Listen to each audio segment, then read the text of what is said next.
Tá difícil esse negócio aqui. Ó, o Michel bateu palminha.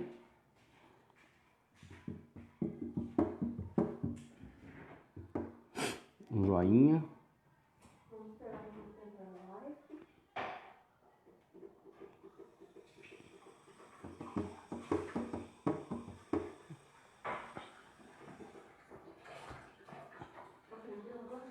Não.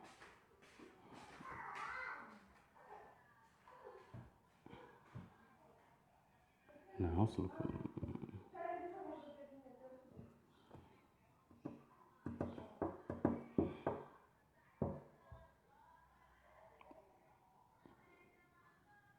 boa noite, meus irmãos. A paz do Senhor. Tá sem nem amor?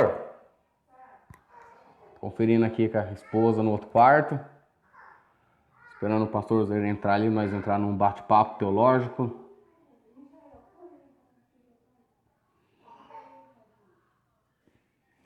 Boa noite, Solano. A paz do Senhor, meu querido.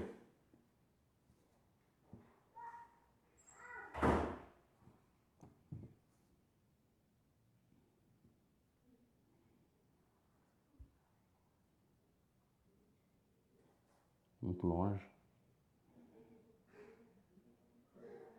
Quando o pastor Zé uma vez. Tá difícil sair a live hoje, meus irmãos. Vamos aí. Vamos seguir, nós vai pregando aqui até o pastor Zé chegar. Nem que ele chegue na benção final. Chama a pessoa. Aqui, ó. Adicionar. Adicionando. Não, Lucas. Já vai começar. Fica na paz aí. Tentando aí. Pareceu o profeta. Glória a Deus. Aí sim, rapaz. Está tentando nos Mais organizar abençoado. aqui. A paz. Pois é, rapaz. Não é fácil essa tecnologia aí não, né? Mas vamos se adaptando aí. Não vai. Vai Glória dar a Deus. certo. Isso aí. Deus é bom demais, né? Solano. Glória a Deus. Lucas. Vamos começar um bate-papo online aí. Uma palavra com o pastor Osair. Pastor, amigo, irmão da cidade de Corumbataí do Sul. Dá uma saudação pro povo aí, pastor Osair. Glória a Deus, que a paz do nosso Senhor e Salvador Jesus Cristo, o Rei da Glória, invada a nossa vida aí, a nossa casa, onde você estiver, que seja aí, receba essa paz. Jesus falou que a paz que Ele dá não é igual a do mundo, então receba essa paz que o Senhor dá. Seja abençoado aí. Vamos começar, pastor Osair? Pode liberar aí. Vamos aí, vamos fazer uma conferência. Estava analisando o que está acontecendo hoje em dia aí no Brasil, no mundo e chegando no Brasil. E eu estou vendo muita gente preocupado. De certa forma, não estamos errados de estar preocupado.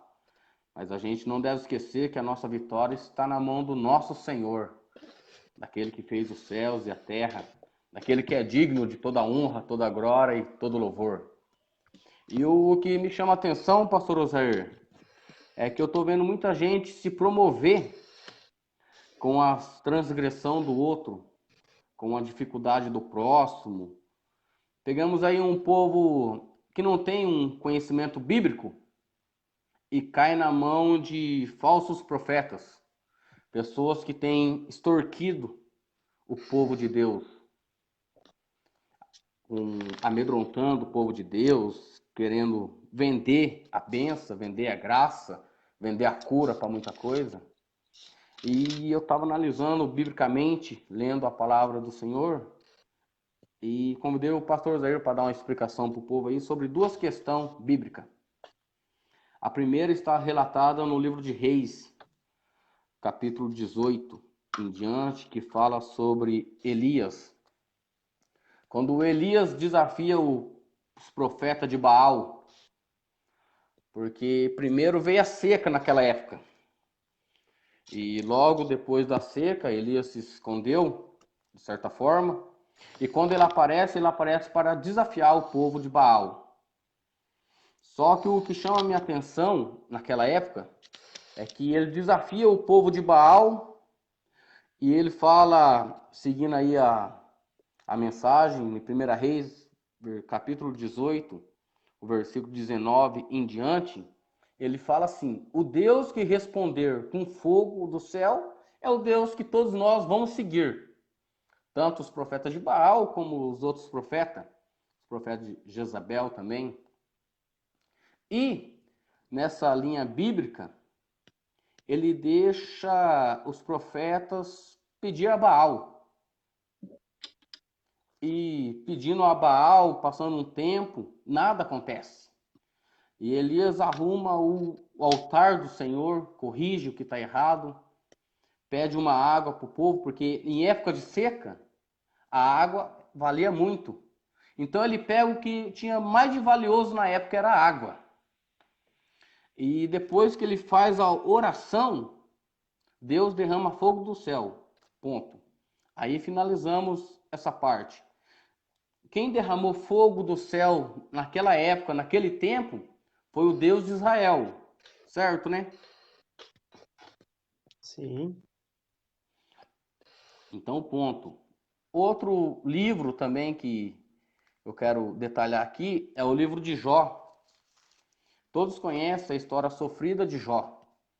E em Jó, capítulo 1, versículo 1 em diante, vai mostrar que quem apresenta Jó a Satanás é o próprio Deus. Porque a Bíblia relata que quando os filhos de Deus foram a se apresentar a ele, junto veio Satanás. E o próprio Deus pergunta se ele tem visto o servo Jó. Aí vai explicar. E Satanás faz tipo uma chantagem. Satanás quer dizer que Jó só é temente porque ele tem tudo bem na casa dele. Ele é o homem mais rico sobre a terra de Uz e assim por diante. E naquela ocasião, Deus permite que Satanás tocasse na vida financeira de Jó. Certo, né? E a Bíblia vai nos mostrar, no versículo 16 em diante, que enquanto ele estava falando, um dos servos de Jó estava falando, o outro chegava. Então, acompanhando Jó, capítulo 1, versículo 16, está escrito: enquanto ele ainda estava falando, veio também um outro e disse: o fogo de Deus caiu do céu, e queimou as ovelhas e os servos, e consumiu, só escapei eu para contar. Ponto. Nessa ocasião, vemos que quem derrubou fogo do céu foi Satanás, com a permissão do Senhor, porque Deus permitiu. Essa linha está certa? Sim. Quer que eu comente Então, ou você vai continuar aí? vou dar mais uma esticadinha. O que está Pode acontecendo hoje em continuar. dia no Brasil, nesse nosso mundo, vem como essa pandemia, que tem, de certa forma, mexido com o mundo inteiro. Agora vem uma nuvem de poeira que, se eu não me engano, passou pelos Estados Unidos. Vem também uma nuvem de gafanhoto que já passou, eu acho que pelo Uruguai, algo assim. E tem muita gente falando que Deus está mandando todas essas coisas. E às vezes não foi Deus que mandou. Deus permitiu, o que é algo diferente. Só que existe muita gente amedrontando quem não tem conhecimento teológico.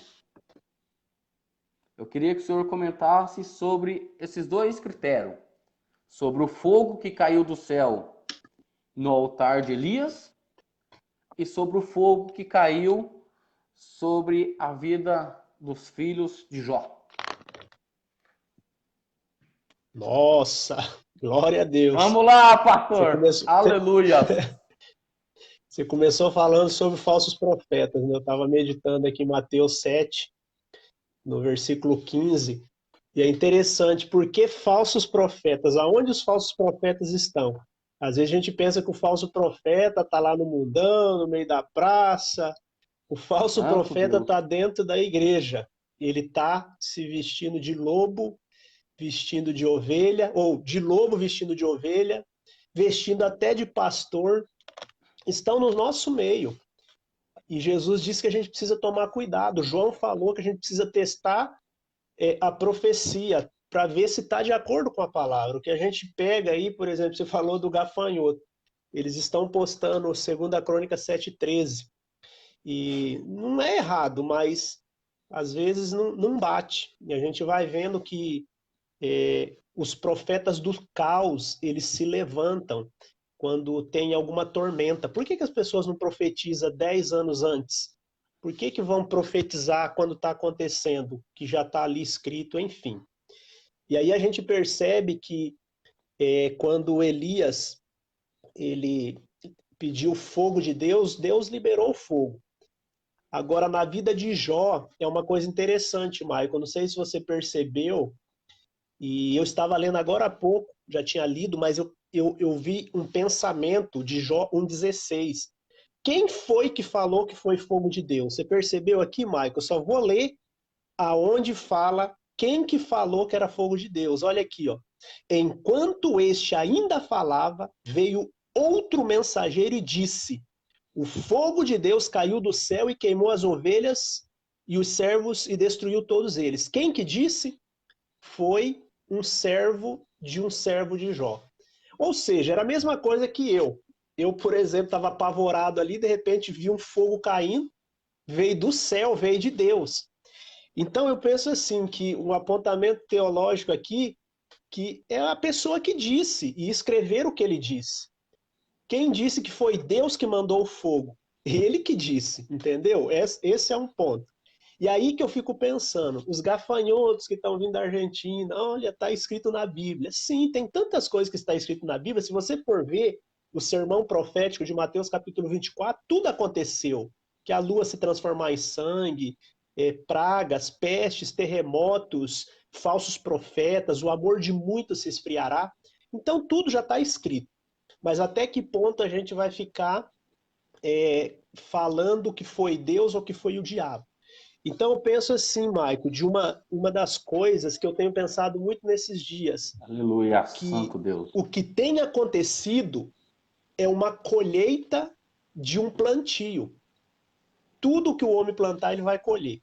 Então até penso assim, Maico, nem Deus o diabo. Às vezes uma vez eu estava estudando e um professor ele disse assim, existe duas coisas no meio do povo de Deus, que é o endemonizamos tudo, tudo é o diabo, e endeusamos tudo, tudo é Deus. E eu penso que 90% é responsabilidade nossa. Eu acho que só 10% ou de Deus ou do diabo, por exemplo. O diabo destruiu a minha vida. Por que ele destruiu? Porque você permitiu, você plantou. Por que Deus me abençoou? Porque eu semeei. Não é verdade, Maio? Então eu acredito assim, por exemplo, por que está acontecendo tudo isso? Sim, Deus não, nada que acontece foge. Eu lembro que tem uma frase que um pastor diz assim: o céu não está em crise e Deus não perdeu o controle. Deus não perdeu o controle de nada. Você acha que Deus quiser, ele pega, dá uma sopra, acaba com esse coronavírus aí de uma hora para outra? Claro que ele faz. Mas a permissão de Deus, ela é por causa da colheita. Eu planto trigo e eu sempre falo assim, Marco, na igreja. A pessoa fala assim: nossa, minha vida tá ruim, tá lascada. E eu não estou colhendo milho. Mas por que você não está colhendo milho? Porque você plantou trigo, seu abençoado. E eu quero colher sem ter plantado. Ou quero colher aquilo que eu desejo, mas não aquilo que eu semeei. E quando a gente vê o fogo de Deus, é interessante, né? Que o fogo de Deus, ele vem para queimar alguma coisa, ele vem para trazer juízo, ele vem para consumir, mas a gente percebe que o fogo de Deus, ele é mais benéfico do que maléfico.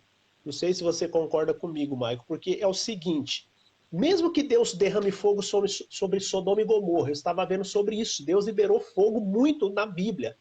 Você vê lá em Sodoma e Gomorra, ele acabou. Hoje, Sodoma e Gomorra é uma região rica em enxofre, riquíssima em enxofre, provando que a Bíblia tem razão.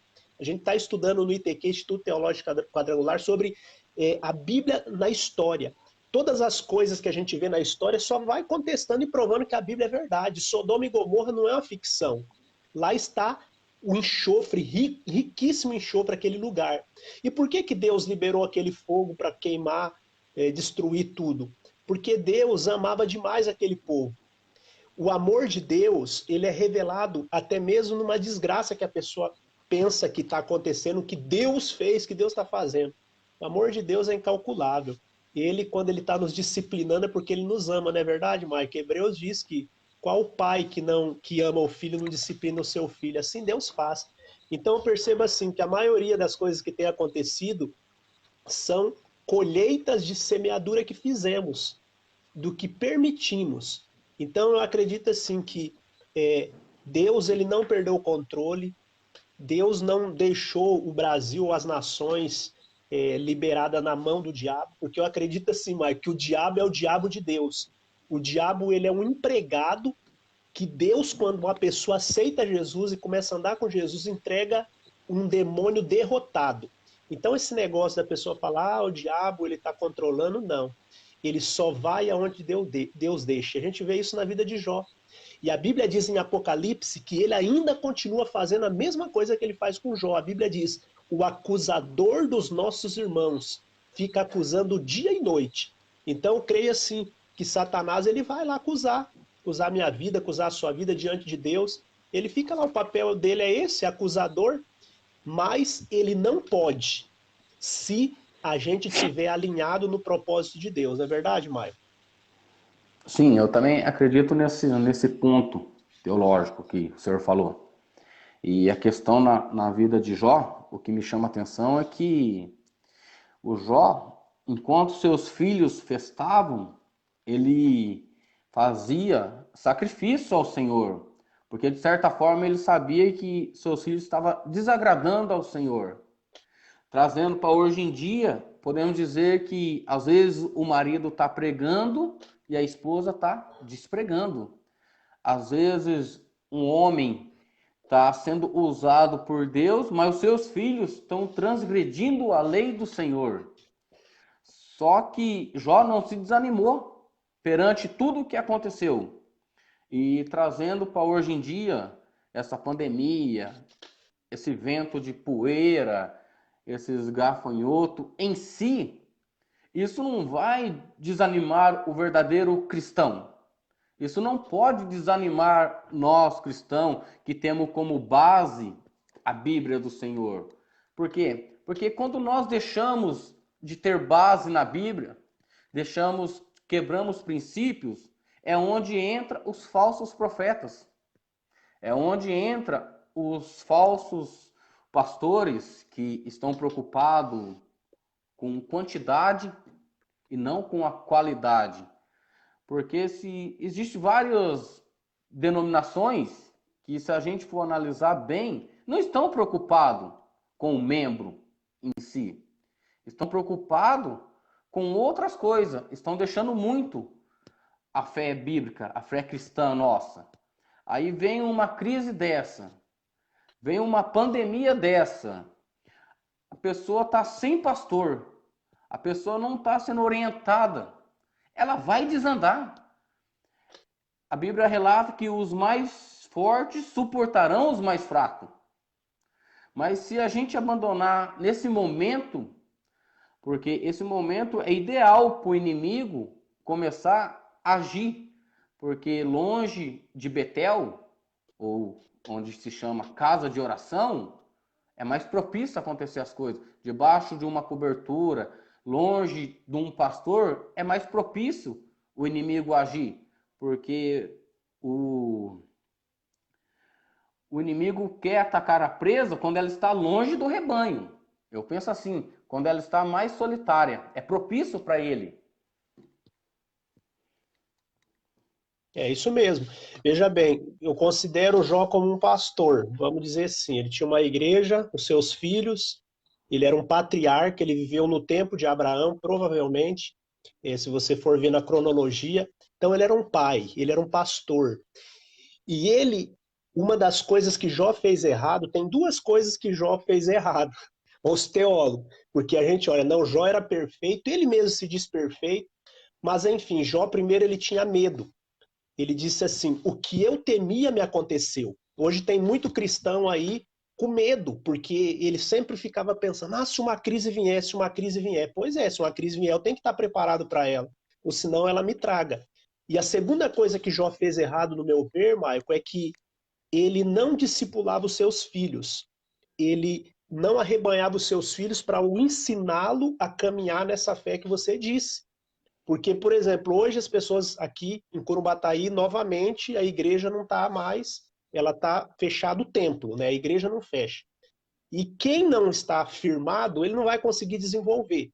E Jó, ele tinha esse erro, que ele orava pelos seus filhos, fazia sacrifício pelos seus filhos, mas não trazia os seus filhos para dar continuidade.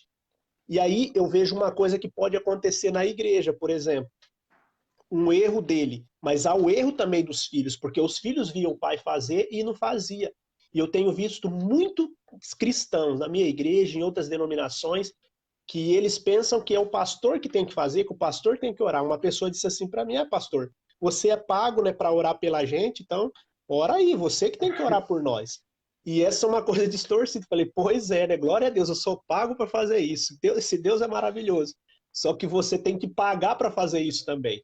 Porque assim, os filhos morreram. O que aconteceu com os filhos? Todos morreram. E é o que vai acontecer com aquele que não buscar o Senhor, vai morrer. Porque é uma crise. Jó passou uma crise em todas as áreas da vida dele, financeira, na saúde, familiar. A vida dele acabou, a vida dele virou um confinamento terrível, que ele não tinha dinheiro para nada, ele não tinha nada, ele só tinha um caco para coçar suas chagas.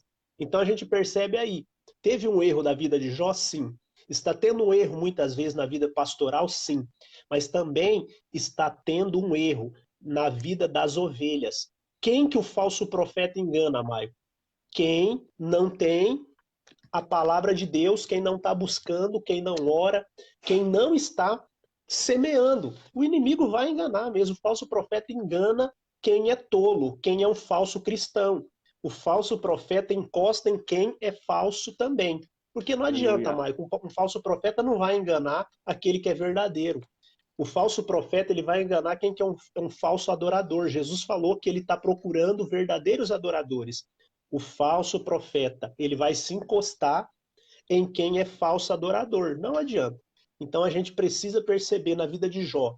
Ele errou, mas depois ele falou: Senhor, eu pensei que eu te conhecia, mas agora que eu te conheço. Quando que ele conheceu Deus? Na luta, na prova, na dificuldade, quando ele perdeu tudo.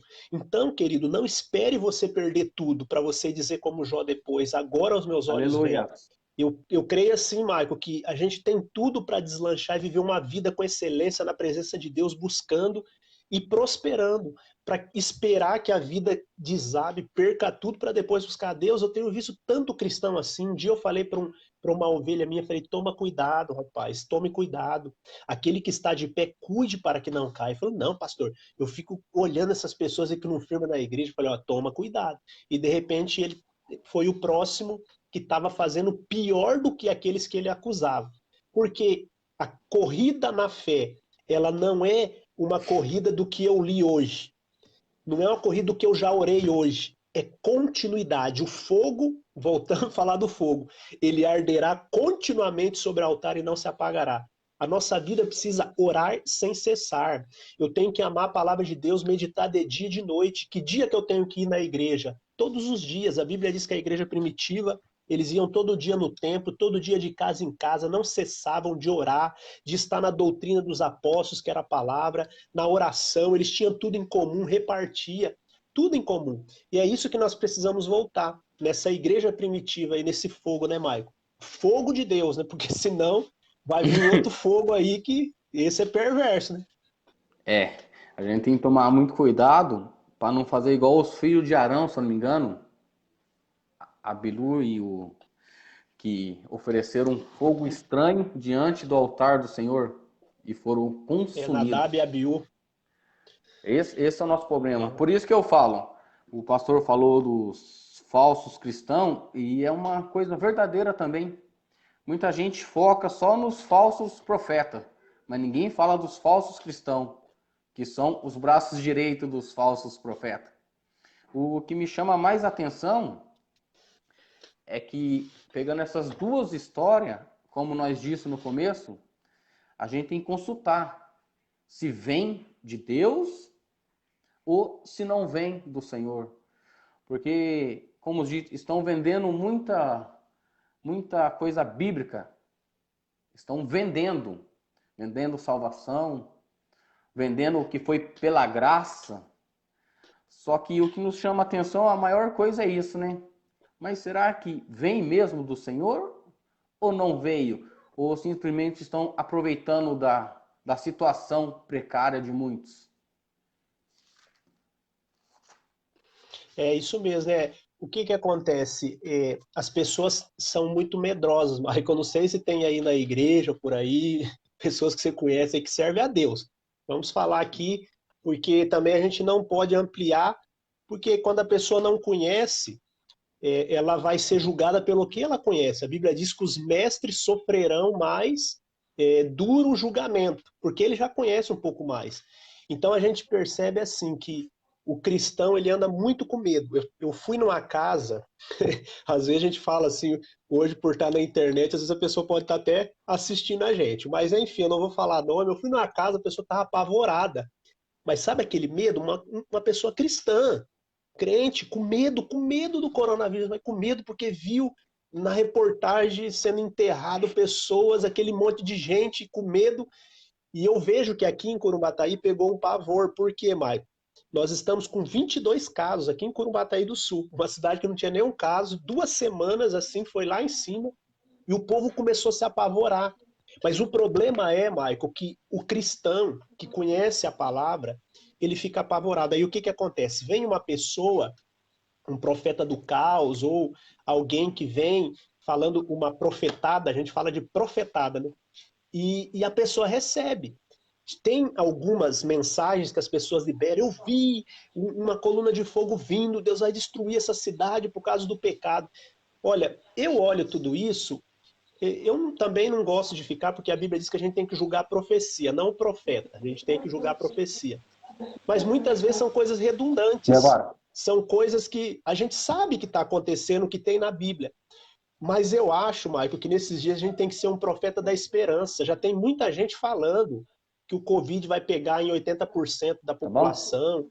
Eu sei que isso, eu sou da saúde também, eu sou conselheiro da saúde também. Eu tenho que tomar muito cuidado do que eu falo, porque senão eles falam, pastor, você tá falando que tem cura. Como eu vi algumas pessoas falando contra até a cura divina, porque eu acredito que o Senhor Jesus pode curar o Covid-19 pela oração. A Bíblia diz o poder da fé, imporão as mãos sobre os enfermos. Mas assim, Michael, eu acredito que as pessoas têm ficado apavoradas. E aí vem uma profecia, ela fica mais apavorada ainda. Então a Bíblia diz que o Senhor, se ele não guardar, em vão vigia o sentinela. A Bíblia diz que os que confiam no Senhor serão como o monte de Sião. Sim, às vezes eu tenho que falar, olha, irmão, você tem que se consertar, você tem que mudar.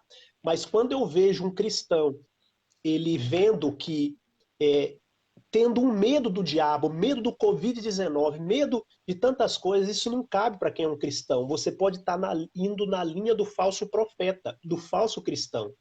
A gente tem que perceber que até mesmo essas coisas de vendas de indulgências, né, Mike, você está falando, infelizmente, às vezes o pastor vai vender um feijão ungido, vender uma cruz ungida, isso aí já aconteceu na igreja romana, a venda de indulgência, e está acontecendo, infelizmente, a pessoa vendendo a graça, vendendo salvação, vendendo um lugar na igreja. Quando você disse, eu estou fazendo um curso, Maico, e esse curso não é teológico, é um curso voltado para uma outra área. Sabe o que eles têm falado dentro das empresas? Olha só como é interessante. Hoje, um grande empresário de sucesso, ele não foca no que o cliente vai gastar, ele foca no cliente. Ou seja, o cliente é o bem principal. E toda pessoa que é lojista sabe disso, que o cliente é a coisa principal. Só que, infelizmente, as pessoas não fazem isso no comércio. Eles querem que ele compre ali na hora. E um bom empresário, um bom empreendedor, ele vai cuidar do cliente, porque se o cliente ele é satisfeito, ele vai comprar hoje, vai comprar depois, ele vai ser fiel. E sabe o que eu penso muitas vezes na igreja? que o pastor ou o obreiro ou aquele que está na frente de uma obra, ele está preocupado muitas vezes com o dízimo, com a oferta do irmão, da irmã, da pessoa, do empresário, né, que vai dizimar mais, ofertar mais. E eu já não penso assim. Eu preocupo com a pessoa. Por exemplo, eu tenho na minha Pastor igreja Samuel. pessoas que não dizimam, não ofertam. Tem pessoas, e eu amo elas. Eu não vou desprezar. Ah, tem um lá que dizima, o outro não, então esse aqui é o meu querido, essa não. Eu tenho que preocupar com a pessoa. E se eu me preocupar com a pessoa, ela vai ser feliz e ela vai dizimar, vai ofertar, mas com alegria. Porque eu digo, Maicon, não adianta nada a pessoa vir dizimar por uma obrigação, ofertar por uma obrigação.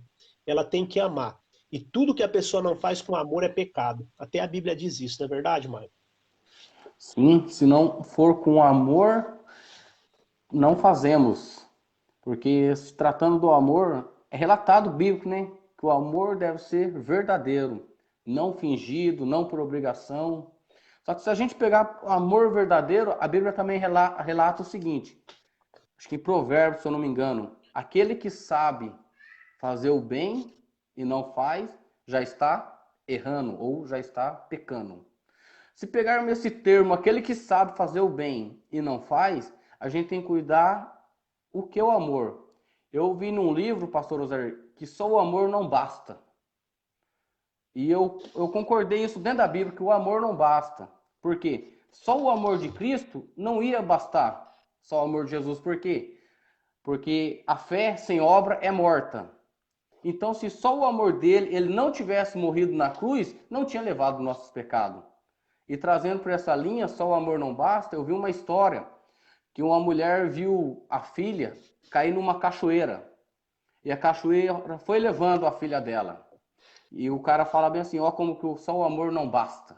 A mulher pulou para salvar a filha dela nas águas que levavam pela cachoeira. E o que aconteceu? Morreu os dois. Morreu a mãe e a filha. Por quê? Porque ela amava, mas ela não estava preparada para salvar a filha, porque ela não sabia nadar. É a mesma coisa nós cristãos, dentro da palavra. Não basta a gente só ir para a igreja. Se a gente não entrar num período de oração, de consagração, de estudo, como que a gente vai querer ajudar a nossa parentela, os nossos amigos? Se a gente for evangelizar alguém sem preparo, a gente às vezes acaba até sendo desviado, porque a gente não vai ter assunto, a gente não vai ter concordâncias para falar onde ele está certo, onde ele não pode, a gente não vamos ter conteúdo. Então, só o amor não basta, porque a Bíblia mesmo diz que a fé sem obra é morta. Então, a gente devemos amar, mas devemos estar preparado para entrar num campo de batalha, num campo de guerra, que é o campo espiritual. Porque a gente, como cristão, e tendo como nosso inimigo Satanás, a gente sabe que a luta é travada. A gente sabe que ele só espera uma brecha e ele é paciente. Então, a gente devemos estar preparados. Só o amor não basta. Eu penso assim, até onde eu li. É isso mesmo. Ó. Por exemplo, o inimigo ele já sabe que ele é derrotado, ele já sabe em Apocalipse 20:10 que o lago de fogo e enxofre para ele aguarda. E ele sabe que para nós ainda não, nós somos incertos. Então ele insiste, porque a Bíblia diz no mesmo Apocalipse que ele sabe que resta-lhe pouco tempo e ele quer levar muitos e muitos junto com ele. Porque o inimigo ele sabe, eu já tenho meu lugarzinho, mas ele quer levar pessoas. E como que ele faz isso? Através dos meios que hoje existem. Então o inimigo ele tem mais de 6.000 anos de guerra. Ele sabe as estratégias para derrubar um homem, uma mulher, um jovem, um adolescente, uma criança. Então ele não é bobo. E nós precisamos entender que a mesma história, voltando lá em Elias, quando Elias ele orou lá e desafiou os profetas de Baal, de Aserá, eram 850. E sabe, Maico, que eles eram todos da igreja, eles eram do povo de Israel, povo de Deus. Israel. Só que Jezabel conseguiu controlar tanto que ela trouxe a cultura lá do reinado dela. E ela conseguiu disseminar que o próprio Acabe, que era um banana, um rei que era manipulado pela sua esposa Jezabel, uma sacerdotisa do diabo. E o povo de Israel estava todo contaminado, mas tinha um homem. E depois Elias bravo falou: Ah, Senhor, só eu que sobrei. Deus falou para ele: Não, tem mais 7.000 que não se dobraram. E quando ele desafiou os profetas de Baal lá, eles perderam, ele mandou matar todos. Porque ele estava fazendo ali uma restauração do povo de Deus. E ele gritou, falou: Olha, se vocês são de Baal, que adore Baal, mas se vocês são de Deus, que adore a Deus. E a partir daquele momento ali, houve uma restauração. Porque quando ele sai dali, Jezabel tentou pegar ele, ele fugiu, tem uma história, mas Deus levantou Jeú, e Jeú matou Jezabel. E toda a família de Jezabel foi varrida do povo de Israel. A Bíblia diz que nem a família de Acabe, nem de Jezabel ficou vivo. Todos foram exterminados. Então eu creio que Deus ele vai varrer. Eu tenho dito assim, Maicon, que muitos políticos vão morrer, muitos falsos profetas vão morrer nesses dias, porque Deus ele já não aguenta mais de ver a igreja ela patinando.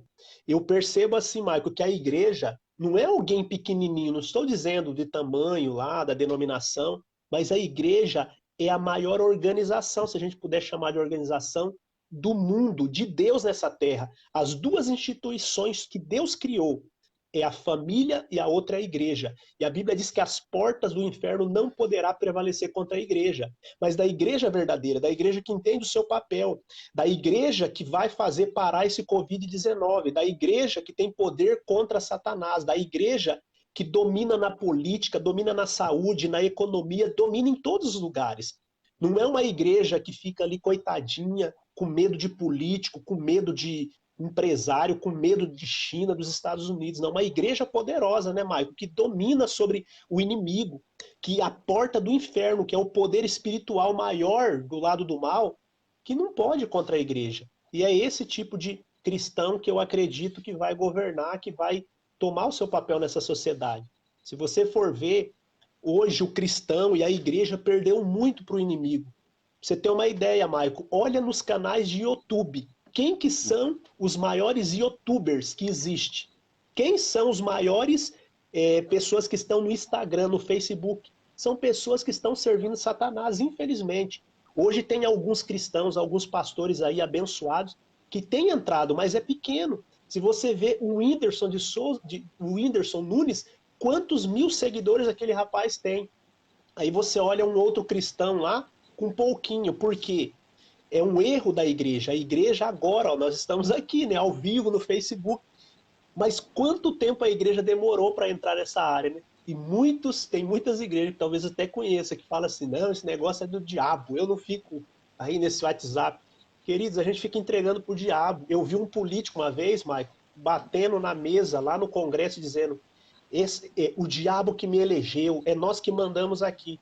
Olha só, e na verdade foi isso que aconteceu. Não sei se você lembra, antigamente as pessoas falavam assim, que política era do diabo. Quantas vezes eu vi cristão falando que dinheiro é do diabo?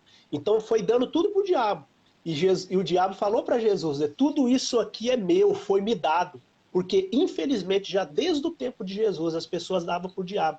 Mas hoje a igreja está se levantando. Nós aí na internet declarando, nós não vamos se dobrar a Baal, nem a Astarote, nem a Será. Nós vamos destronizar todo esse governo corrupto, toda a obra de Satanás, e a igreja vai se levantar triunfante, não é verdade, Mike? Em nome de Jesus, é uma igreja que não se dobra, é uma igreja poderosa que vai governar. Os políticos vão ter que vir pedir oração e não as pessoas ficarem indo atrás de político. Chega no tempo de política, eles ficam correndo atrás de pastor para dar tijolo, para dar cimento, vai ser repreendido. Eu já falei que quem vir atrás de mim vai morrer, porque eu não aceito mais isso. Pessoas querendo manipular servos de Deus e igreja. A igreja foi feita para governar. Amém, Maico?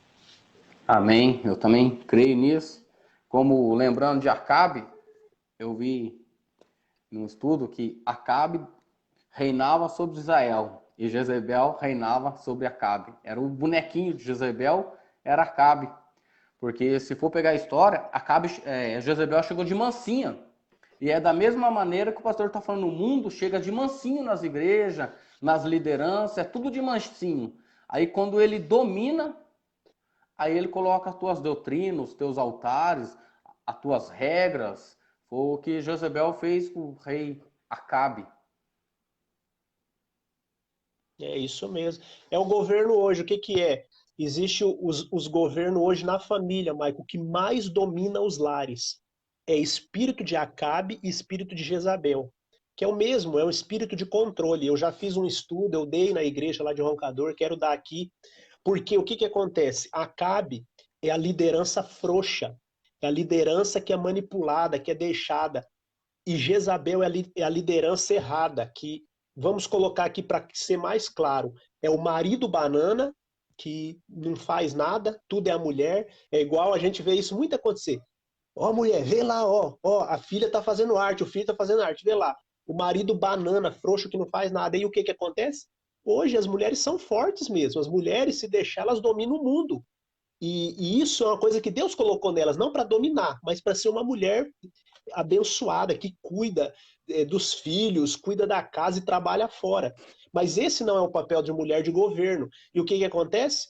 A Jezabel ela vai dominar. Por isso que a maioria, e eu vejo isso nos lares, Mike, você deve perceber que a maioria dos lares são governados pela mulher. É errado?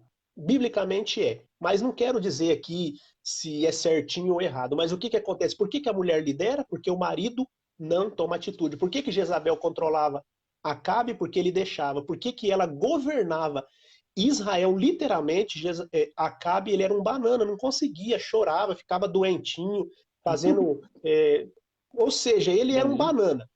Então é isso que tem que mudar hoje nas famílias da igreja, porque lá fora é só quando conhecer Jesus mesmo. Mas a igreja, marido, você precisa governar na tua casa. Você é pai, você é marido, você é um homem de Deus. Deixa de ser um banana. Mulher, para de ser um abacaxi, porque muitos maridos, eu vi um marido na igreja de Roncador, que ele falou, pastor, se eu não deixar essa mulher, nós se separamos.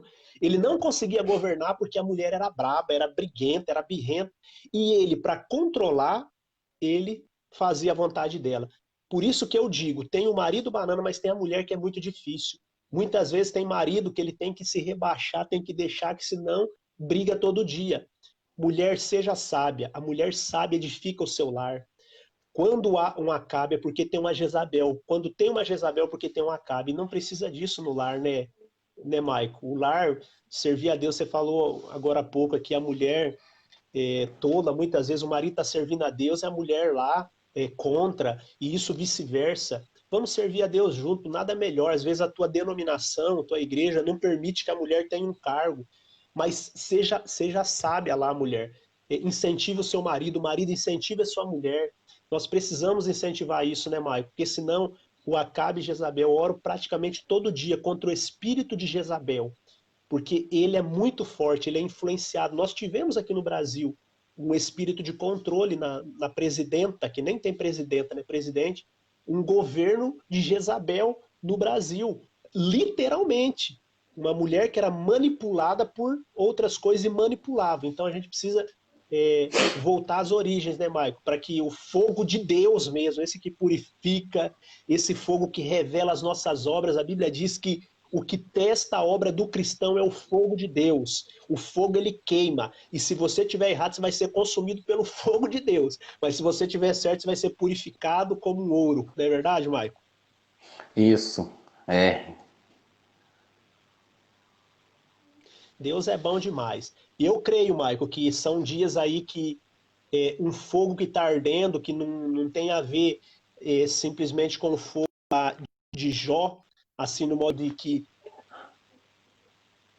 Deus permitiu que Jó fosse testado ali pelo inimigo, como Deus permitiu que o diabo fosse tentar Jesus lá no deserto também. E você pensa que o diabo não vem nos testar, não tentar? Como tentou José lá no Egito? Lá apareceu aquela mulher lá, a gente diz assim, Maico, que quando o diabo vem de saia, é o pior demônio que tem para um homem. Quando ele vem mesmo. Tanto é, olha na Bíblia aí, qual homem que caiu por uma mulher? Olha lá, Salomão, Davi, Sansão, e você vai vendo histórias de homens que caíram porque, infelizmente, se a mulher não for sábia, ela acaba com o casamento, como o homem também. Por isso que o fogo de Deus nesses dias ele está testando muito o cristão, não é verdade, Mike? Está queimando aí em Campo Mourão, na região aí no Brasil afora. O fogo de Deus está queimando e ele está testando os cristãos verdadeiros. A Bíblia diz que o amor de muitos esfriará. Jesus falou na igreja lá de Laodiceia que volte ao primeiro amor.